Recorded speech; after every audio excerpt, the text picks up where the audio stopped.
Mobile থেকে photo video delete না করেও খুব সহজে ফোন মেমোরি খালি করতে পারবেন।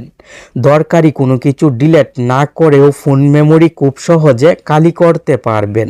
ফোন মেমোরি খালি থাকলে মোবাইল অনেক ফাস্ট চলবে। মোবাইল কোনো সময় হ্যাং করবে না, স্লো চলবে না। মোবাইলের ডিসপ্লে ফাস্ট হয়ে যাবে। এক কথায় পুরাতন মোবাইল নতুন মোবাইলের মতো চলবে। কিভাবে ফোন মেমোরি খালি করবেন চলুন দেখি। প্রথমে গুগল প্লে স্টোর অ্যাপটি খুঁজে বের করবেন। আশা করি মোবাইল থেকে প্লে স্টোর অ্যাপটি খুঁজে পেতে সমস্যা হবে না। প্লে স্টোর অ্যাপ ওপেন করে জিমেলের লোগোতে ক্লিক করবেন। নিচের দিক থেকে হেল্প অ্যান্ড ফিডব্যাক অপশনে ক্লিক করবেন। হেল্প অ্যান্ড ফিডব্যাক, সার্চ হেল্পের বক্সে ক্লিক করে এখানে লিখবেন delete apps on your Android. Delete apps on your Android অপশনটি চলে আসবে। এই অপশনে ক্লিক করবেন।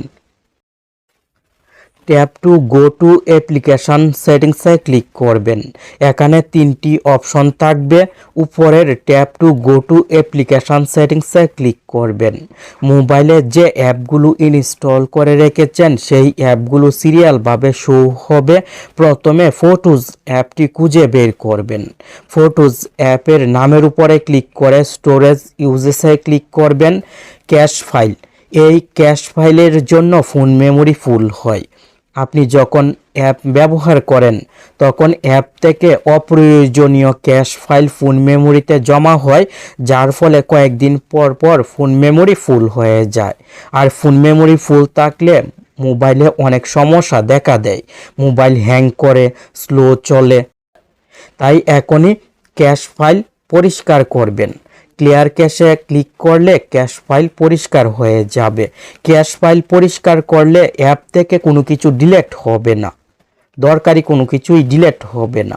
অপ্রয়োজনীয় ক্যাশ ফাইল পরিষ্কার করে ফোন মেমোরি খালি করবেন।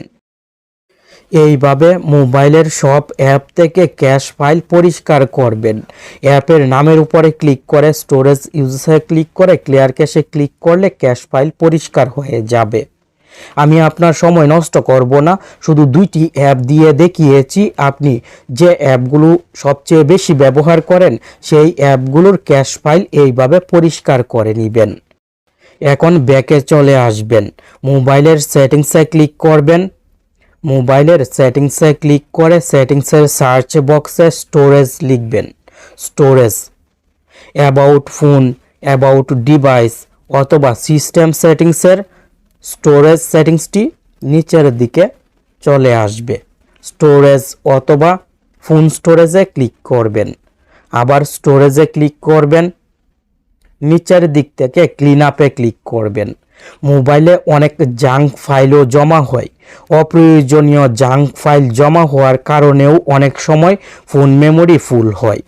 এই যে দেখুন, 5 জিবির উপরে জাঙ্ক ফাইল মোবাইলের ফোন মেমোরিতে জমা হয়েছে। এই জাঙ্ক ফাইল পরিষ্কার করতে হবে। আপনার মোবাইলে দেখবেন 10 জিবি অথবা 20 জিবি জাঙ্ক ফাইল জমা হয়ে আছে। ক্লিনে ক্লিক করবেন, জাঙ্ক ফাইল পরিষ্কার হয়ে যাবে। নো জাঙ্ক ফাইলস মানে জাঙ্ক ফাইলস পরিষ্কার হয়ে গেছে। এইভাবে কয়েকদিন পর পর স্টোরেজ সেটিংস থেকে ক্লিন আপে ক্লিক করে জাঙ্ক ফাইল পরিষ্কার করে ফোন মেমোরি খালি করবেন। আর হ্যাঁ, মোবাইল থেকে যে ফটো ভিডিও ডিলিট করেছেন সেই ফটো ভিডিও কিন্তু মাই ফাইলস অ্যাপের রিসেন্টলি ডিলিটেড সেটিংসে জমা হয়ে থাকে।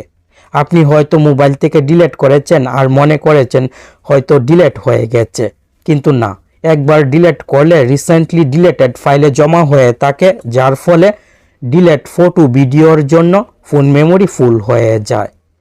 মাই files, file manager, photos app থেকে recently deleted photo video permanently delete করে রাখবেন। এইভাবে খুব সহজে দরকারি ফটো ভিডিও ডিলিট না করেও ফোন মেমোরি খালি করতে পারবেন। আর আগেই বলেছি, ফোন মেমোরি খালি থাকলে মোবাইল অনেক ফাস্ট চলবে, হ্যাং করবে না।